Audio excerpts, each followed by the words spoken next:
వే gold trusted gold buyers మీరు తాకట్టు పెట్టిన బంగారాన్ని విడిపించి ఈ రోజు ఉన్న మార్కెట్ ధరకు కొనబడను.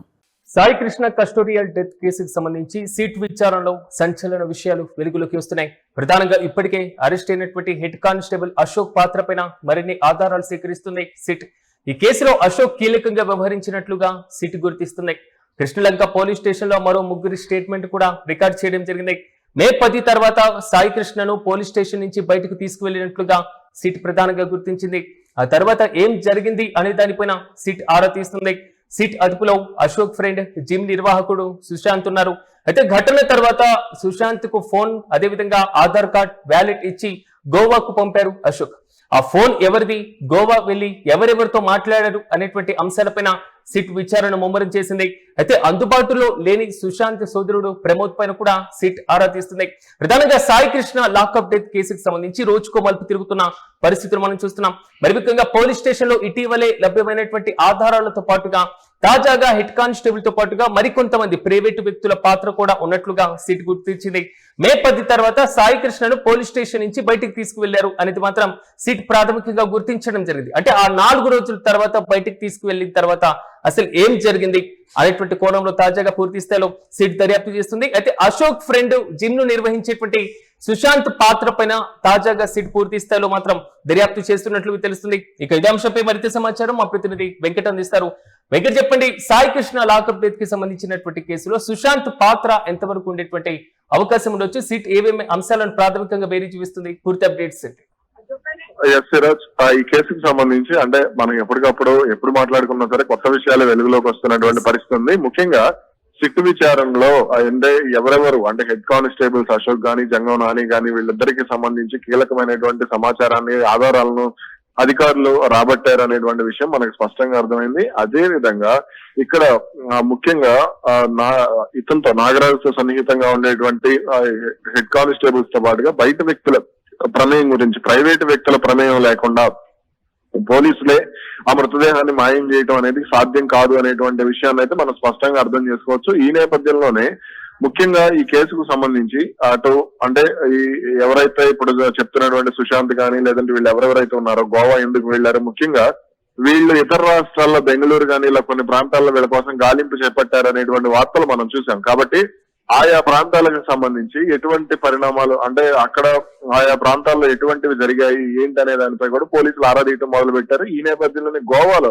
ఒక హోటల్లో వీళ్ళని స్టే చేశారు. స్టే చేసిన తర్వాత అయితే మృతదేహానికి సంబంధించినటువంటి అవశేషాలను గోవా తీసుకెళ్లి ఉండవచ్చు అనేటువంటి అనుమానాలను కూడా ఇక్కడ కొంత వ్యక్తం చేస్తున్నటువంటి పరిస్థితి. అలాగే పోలీస్ స్టేషన్ టెర్రస్ మీద దొరికినటువంటి కొన్ని ఆధారాలను కూడా వీళ్ళు అంటే దానికి సంబంధించి కూడా టెక్నికల్ ఆధారాలను సేకరించేటువంటి పనిలో కూడా పడ్డారు. ఎఫ్ఎస్ఎల్ రిపోర్ట్ కోసం కూడా పోలీసులు వెయిట్ చేస్తున్నటువంటి పరిస్థితి. అయితే ఇక్కడ అంటే జిమ్ వ్యక్తుల అంటే జిమ్ నిర్వహించేటువంటి సుశాంత్ గాని అతని సోదరుడు ప్రమోద్ గాని వీళ్ళు ఏం చేశారు అనేది ఇక్కడ స్పష్టత రానటువంటి అంశం. కాబట్టి దీనికి సంబంధించి మరిన్ని విషయాలు తెలియాల్సి ఉంది.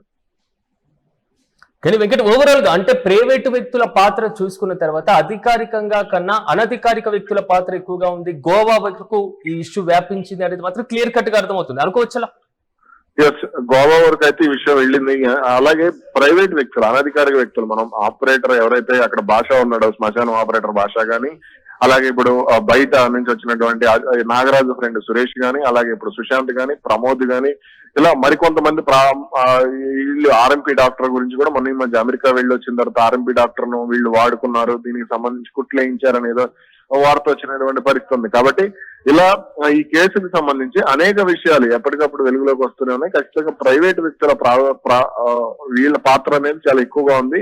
మృతదేహాన్ని మాయం చేసే విషయంలో సిఐ నాగరాజుకు సన్నిహితంగా ఉండేటువంటి వీళ్ళు అన్ని రకాలుగా కూడా పోలీస్ స్టేషన్ లోనే ఒక రకంగా పోలీస్ స్టేషన్ తమ ఆధీనంలోకి తీసుకుని వీళ్ళు వ్యవహరించారు, పోలీస్ స్టేషన్ లో వీళ్ళు ఇష్టానుసారం వ్యవహరించారు అనేది కూడా మనకి స్పష్టంగా అర్థమవుతుంది. Okay, right Venkat, thank you. మొత్తం మీద Sai Krishna custodial death case మాత్రం రోజుకో మలుపు తిరుగుతున్న పరిస్థితులు మనం చూస్తున్నాం. సిట్ విచారణలో తాజాగా సంచలన విషయాలు నమోదవుతున్నాయి. ఇప్పటికే ఈ కేసుకు సంబంధించి అరెస్టు చేసినటువంటి విధానం దగ్గర నుంచి అసలు ఏ కేసుకు సంబంధించి అరెస్టు చేశారనేటువంటి వైనంతో పాటుగా ఆంధ్రప్రదేశ్ లో ఒక పౌరుడు కనిపించకపోవడం, మరి ముఖ్యంగా వరుసగా పోలీసుల పాత్ర దీంట్లో కీలకంగా ఉండడం మాత్రం తెలుగు రాష్ట్రాల్లో కొంతవరకు సంచలనంగా మారింది. ఇప్పటికే ఈ కేసుకు సంబంధించి సీఏ నాగరాజును కూడా పోలీసులు అదుపులోకి తీసుకున్నారు. సిట్ దీనికి సంబంధించి ముమ్మరంగా దర్యాప్తును కూడా చేసినటువంటి వైనం. పూర్తి స్థాయిలో సాయి కృష్ణ మరి ముఖ్యంగా మృతదేహాన్ని ఏం చేశారు, లాకప్ చేశారు అనేది మాత్రం సిట్ ప్రాథమికంగా నిర్ధారణకు వచ్చినటువంటి నేపథ్యం. పోలీస్ స్టేషన్ టెర్రస్ పైన కనబడినటువంటి ఎముకలకు సంబంధించిన లేదా రక్తపు మరకలకు సంబంధించినటువంటి ఇష్యూ, అదేవిధంగా చేతి మణికట్టుకు సంబంధించినటువంటి గొలుసు, కాలిపోయినటువంటి బూడిద, ఇలాగ మొత్తం పరంపరను గమనించిన తర్వాత పోలీస్ స్టేషన్ లో ఏదో జరిగింది అనేది మాత్రం సిట్ ప్రాథమికంగా దర్యాప్తును కూడా రిమాండ్ రిపోర్ట్ లో పేర్కొనడం జరిగింది.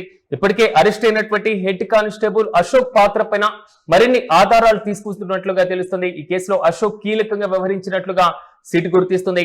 కృష్ణలంక పోలీస్ స్టేషన్ లో మరో 3 స్టేట్మెంట్ కూడా తీసుకోవడం జరిగింది.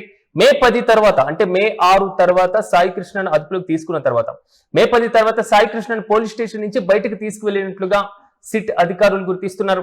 అసలు ఆ తర్వాత ఏం జరిగింది అనే దానిపైన సిట్ ఆరా తీస్తుంది. ప్రస్తుతం సిట్ అదుపులో అశోక్ ఫ్రెండ్, అదేవిధంగా జిమ్ ను నిర్వహించేటువంటి సుశాంత్ ఉన్నట్లుగా తెలుస్తుంది. ఈ ఘటన తర్వాత సుశాంత్ కు ఫోన్ చేయడం, మరి ముఖ్యంగా ఆధార్ కార్డ్ వ్యాలెట్ ఇచ్చి గోవాకు పంపించారు అశోక్. అసలు గోవాకు వెళ్లాల్సినటువంటి అవసరం ఎందుకు వచ్చింది, ఆ ఫోన్ ఎవరిది, గోవాకు వెళ్లి ఎవరెవరితో మాట్లాడారు, ఎవరెవరిని కలిశారు అనే దానిపైన సిట్ తాజాగా విచారణ ముమ్మరం చేసింది. అందుబాటులో మాత్రం సుశాంత్ సోదరుడు ప్రమోద్ లేడు. అతని కోసం కూడా సిట్ గాలింపు చర్యలు చేస్తున్నటువంటి వైనం మనం చూస్తున్నాం.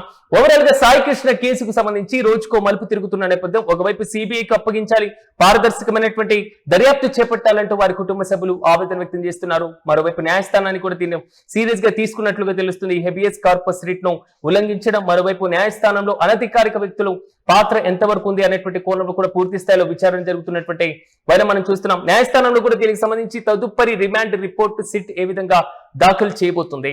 సో ఈ కేసుకు సంబంధించి మరిన్ని పాత్రధారులు పెరిగేటువంటి అవకాశం కనబడుతుందా? సీఏ నాగరాజు మాత్రమే కాదు, ఇతర వ్యక్తుల ప్రమేయం లేనిది ఇది సాధ్యం కాదు అనేది మాత్రం ముందు నుంచి చెప్తున్నటువంటి మాట. అలాంటి సందర్భంలో ఇతర వ్యక్తులు ఎంతమంది ఉండబోతున్నారు, పోలీస్ అధికారులు ఎంతమంది ఉన్నారు, ప్రైవేట్ ఎవరైతే వ్యక్తులు ఎంతమంది ఉన్నారు, మరి ముఖ్యంగా పోలీస్ స్టేషన్ లో ప్రైవేటు వ్యక్తుల యొక్క జోక్యం ఏ విధంగా ఉంది అనేటువంటి రీతిలో తాజాగా సిట్ దర్యాప్తు చేస్తున్నట్లుగా తెలుస్తుంది.